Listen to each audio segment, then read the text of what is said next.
ይህን መለኮታዊ ቤዛነት የሚተካ ምንም አይነት ምልጃ፣ መስዋዕት ወይም የሰው ልጅ ምግባር የለም። ከአባታችሁ ጋር ያላችሁ ግንኙነት the cause and effect መርህ ጥሩ ስትሆኑ ጥሩ፣ መጥፎ ስትሆኑ መጥፎ የሚሆን አይደለም። እርሱ ግን ስለወደደንና ስለራራልን በልጁ ደም ፈወሰን። የእግዚአብሔር ደግነት ከእናንተ አይነሳም፣ ሙሉ በሙሉ ከሱ ውስጥ የሚወጣ ነው። አዳም በገነት ሳለ ጸጋው ሙሉ ልጅነቱም ያልተገፈፈ ነበር። ነገር ግን በደሉ የመጣው ከጸጋው ድክመት ሳይሆን ከፈቃዱ መዳከም ነው። ከዚህ ስትራፕ አድርገህ ወደ ሕግ ከተመለስ ከልጅነት ወደ ባርነት ወረድክ ማለት ነው። ይህ ቃሉን የሚሰሙ ሰዎች ወደ እውነት እንዳይደርሱ የሚያደርግ አካሄድ ነው። ጤና ይስጥልን። የዛይ አምሮት ነው። ባለፈው ጊዜ መዳን በምስራቃውያንና በምዕራባውያኑም እንደሚመስል ተመልክተናል። በዛሬው ቆይታችን በጸጋው ድነናል ሲባል ምን ማለት ነው? መጽሐፍ ቅዱሳዊ መሰረት ያለው የጸጋ የእምነትና የሥራ ኦርቶዶክሳዊ እይታ ምን ይመስላል? እንዲሁም በተጨማሪ በጸጋ ብቻ በእምነት ብቻ የሚል የፕሮቴስታንቱ ዓለም የመጽሐፍ ቅዱሳዊ ትምህርቶችን በመጽሐፍ ቅዱሳዊ እውነት እንሞግታለን። ኦርቶዶክሳዊ ቤተክርስቲያን ጸጋን የምታየው በጌታችን በኢየሱስ ክርስቶስ የማዳን ሥራ ለሰው ልጅ በነፃ የተሰጠ መለኮታዊ ስጦታ አድርጋ ነው። ይኸውም በበደሉ ምክንያት ጸጋው ተገፎ ከክብሩ ጎድሎ ከነበረበት ወጥቶና ወድቆ የነበረውን የሰው ልጅ ለማዳን ጌታችን ኢየሱስ ክርስቶስ ራሱን መስዋዕት አድርጎ ያቀረበበት መንገድ ነው።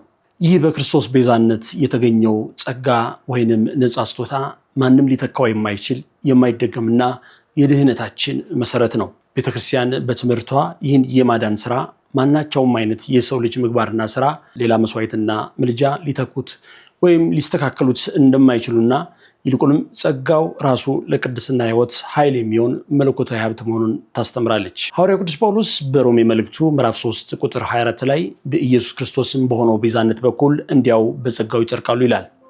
የሰው ልጅ ተይዞ ከነበረበት የባርነት ቀንበር ነፃ የወጣው በእግዚአብሔርና በእርሱ መካከል የነበረው የጥል ግድግዳ ፈርሶ የታረቀው በጌታችን ኢየሱስ ክርስቶስ ቤዛነት ነው።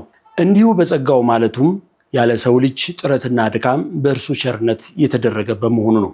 ቅዱስ ጳውሎስ በዚሁ በገለጽነው የሮሜ መልእክቱ ቁጥር 25 ላይ እርሱንም እግዚአብሔር በእምነት የሚገኝ በደሙም የሆነ ማስተሰሪያ አድርጎ አቆመው። ይህም በፊት የተደረገው ኃጢአት በእግዚአብሔር ችሎታ የተተወ በክርስቶስ በደሙ የሆነ ማስተሰሪያና ጸጋውን በእምነት እንደምንቀበለው ይናገራል። እዚህ ጋር ልናስተውል የሚገባው ጉዳይ ግን ቅዱስ ጳውሎስ በብዙ መልእክቶቹ ላይ በጸጋውና በእምነት ለዳኑ ክርስቲያኖች በቃ ጨርሳችኋል ብሎ የሚሰጠውን መልእክትና ምክር ያላቋረጠ መሆኑ ነው። እምነት እንዲሁ በጸጋው ያገኘነውንና በእምነት የተቀበልነውን እምነት በበጎ ምግባር ወይም ጽናት መጠበቅ እንደሚኖርብን ይናገራል። እምነት ማለት ክርስቶስ ስለኛ መሞቱንና መነሳቱን በአእምሯችን አምነን መቀበል ብቻ ሳይሆን ለተሰጠን ጸጋ የምንሰጠው ሕያው ምላሽና ራስን ለእግዚአብሔር አሳልፎ የመስጠት ሕይወት ነው። ኦርቶዶክሳዊት ቤተክርስቲያን እምነትን እንደ መነሻ በርና ጸጋውን የምንጨብጥበት እጅ አድርጋ ትመለከተዋለች።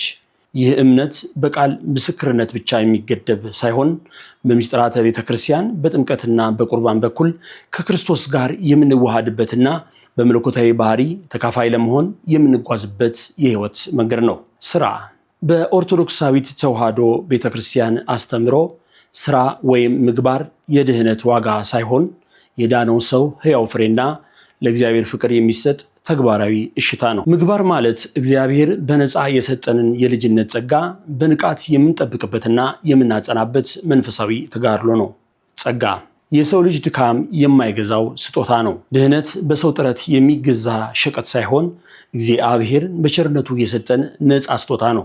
እኛ በበደላችን ምክንያት ሙታን በነበርንበት ጊዜ ምንም አይነት መልካም ሥራ ሳንሰራ እርሱ ግን ስለወደደንና ስለራራልን በልጁ ደም ፈወሰን። ስለዚህ በጸጋ ድነናል ስንል ለድህነታችን መሰረቱ የሰው ልጅ ጽድቅ ሳይሆን የእግዚአብሔር ማለቂያ የሌለው ፍቅር መሆኑን ማወጃችን ነው። የክርስቶስ ቤዛነት የማይደገምና የማይተካ ዋጋ አለው። በመስቀል ላይ የተከፈለው መስዋዕትነት ለሰው ልጅ ድህነት ብቸኛውና ሙሉን ዋጋ ነው። ይህን መለኮታዊ ቤዛነት የሚተካ ምንም አይነት ምልጃ፣ መስዋዕት ወይም የሰው ልጅ ምግባር የለም። እኛ ዛሬ የምንጾመው የምንጸልየው ወይም መልካም የምንሰራው ድህነትን ለመግዛት ሳይሆን በክርስቶስ ደም የተገኘውን ያንን ታላቅ የጸጋ ስጦታ በፍቅር ተቀብለን በውስጣችን ለማጽናት ነው። ጸጋው መሰረት ነው። ስራችን ደግሞ ለዚያ መሰረት የምንሰጠው ምስጋና ነው። ጸጋው ሕያው ኃይል ነው። ጸጋ ማለት እንዲሁ ይቅርታ ብቻ አይደለም። ይልቁንም የሰውን የወደቀ ባህሪ የሚጠግን፣ ደካማውን የሚያበረታና ከእግዚአብሔር ጋር የሚያዋህድ መለኮታዊ ሀብት ነው። ቅዱስ ጳውሎስ በጸጋው ድናችኋል ሲል ያ ጸጋ ከአሮጌው ሰውነት አውጥቶ አዲስ ፍጥረት እንዳደረገን መግለጡ ነው። ጸጋው ባይቀር ኖሮ እምነትም ሆነ ምግባር ሊኖረን አይችልም ነበር። ስለዚህ የምናምነውም ሆነ የምንሰራው በጸጋው ረድኤት ታግዘን ነው። በጸጋው ድነናል ስንል ጌታችን ኢየሱስ ክርስቶስ በመስቀል ላይ በከፈለው ብቸኛና ዘላለማዊ ቤዛነት ድነናል ማለታችን ነው። የኤፌሶን መልእክት ምዕራፍ 2 ቁጥር 8 እስከ 9 ጸጋው በእምነት አድኗችኋልና ይህም የእግዚአብሔር ስጦታ ነው እንጂ ከእናንተ አይደለም፣ ማንም እንዳይመካ ከስራ አይደለም። ቲቶ ምዕራፍ 3 ቁጥር 5 እንደ ምሕረቱ መጠን ለአዲስ ልደት በሚሆነው መታጠብና በመንፈስ ቅዱስ በመታደስ አዳነን እንጂ እኛ ስላደረግነው ስለ ጽድቅ ስራ አልነበረም። ወዳጆቼ አሁን ይህን ተመልከት። ከጸጋ ወደ ሕግ መመለስ ከልጅነት ወደ ባርነት መውረድ ነው። ከላሊጋ ቡንደስሊጋ መግባት ነው።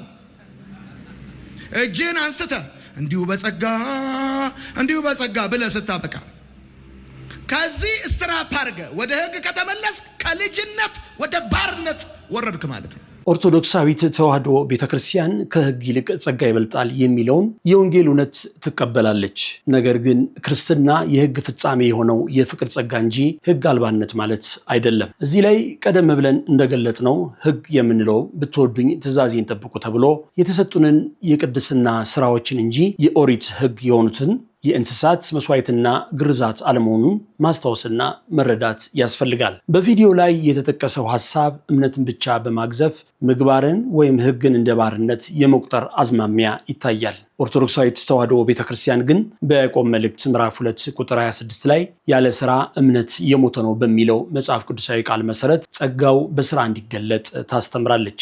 ጾም፣ ጸሎትና ሌሎች መንፈሳዊ ስርዓቶች የባርነት ቀንበሮች ሳይሆኑ ጸጋውን የምናገኝባቸውና የምንጠብቅባቸው ረድኤቶች ናቸው። ፓስተሩ የተጠቀሙት ከላሊጋ ወደ ቡንደስሊጋ መግባት የሚለው ምሳሌ መንፈሳዊውን ምስጢር ወደ ስፖርታዊ ውድድር በማውረድ የጸጋውን ክብር ለመግለጽ የሞከሩበት መንገድን ተመልክተናል። ሆኖም ግን ወደ ሕግ መመለስ ማለት የክርስቶስን ቤዛነት መካድ ካልሆነ በስተቀር በቤተ ክርስቲያን ስርዓት መመራትና በምግባር መጽናት ባርነት ሳይሆን የጸጋው ፍሬና የልጅነት መገለጫ ነው። ስለሆነም ክርስቲያን በጸጋ የዳነ ቢሆንም ያ የዳነበት ጸጋ በሕገ ወንጌል በፍቅር ሕግ እንዲመላለስና በስርዓተ ቤተ ክርስቲያን እንዲታጠር ያደርገዋል እንጂ ወደ ባርነት አይመልሰውም።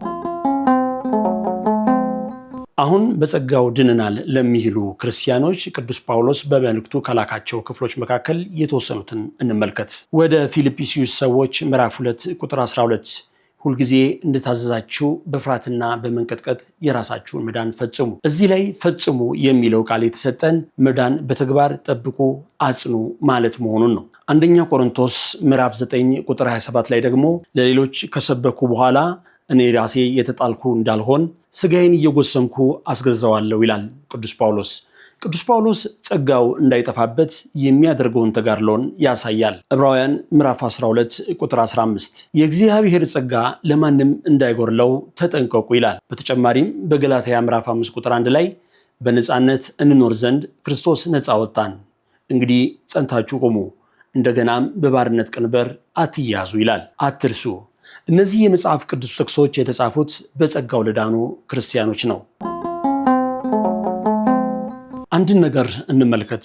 ብዙ ጊዜ አንዳንድ ፕሮቴስታንቶች በመካከል የሚያነሷቸው ጥያቄዎች አሉ። ከነዚህም መካከል አንድ ጊዜ በክርስቶስ አማካኝነት ያገኘነው ጸጋ ምንም አይነት ኃጢአት እንዳንሰራ ያደርገናል የሚል ትምህርት ነው። በእርግጥ በትምህርቱ የእግዚአብሔር ጸጋ እኛ በጎ ስራን እንድንሰራ ያግዘናል የሚለውን እምነት ቤተክርስቲያን የምታምነውና የምትቀበለውን ቢሆን፣ ነገር ግን ልክ እንደ ሮቦት ወይም ደግሞ እንደ ኮምፒውተር ፕሮግራም ያሰራናል ማለት አይደለም። ይህንን ሐሳብ በይበልጥ ለመረዳት አዳምን እንመልከት።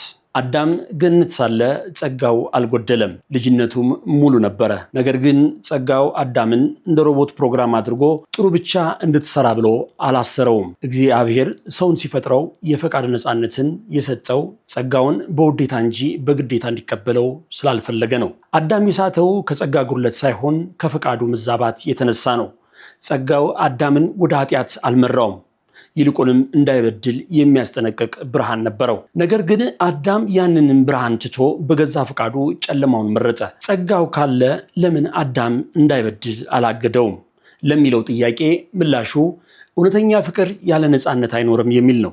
እግዚአብሔር አዳምን በግድ እንዳይበድል አድርጎ ቢጠብቀው ኖሮ አዳም ሰው ሳይሆን መሳሪያ በሆነ ነበር። ጸጋው አዳምን የመጠበቅ አቅም አጥቶ ሳይሆን የአዳምን ነፃነት ስለሚያከብር ነው። ጸጋው መመሪያ ሰጥቷል፣ ኃይል ሆኗል፣ አስጠንቅቋል። አዳም ግን ያንን ሁሉ ጸጋ በእጁ ይዞ አልፈልግም የማለት መብቱን ተጠቀመ።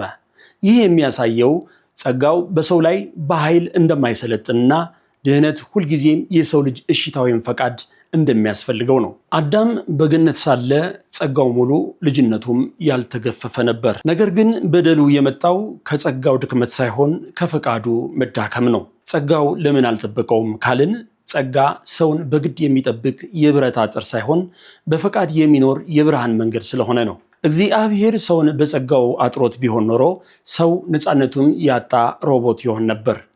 አዳም በገዛ ፈቃዱ ጸጋውን ጥሎ ወጣ እንጂ ጸጋው ወደ ኃጢአት አልመራውም ወይም በኃይል አላገደውም። ዛሬም ቢሆን ጸጋው ለሁላችን ቢሰጥም የሰው ልጅ ነፃ ፈቃድ ግን ያንን ጸጋ የመቀበል ወይም የመተው መብቱ የተጠበቀ ነው።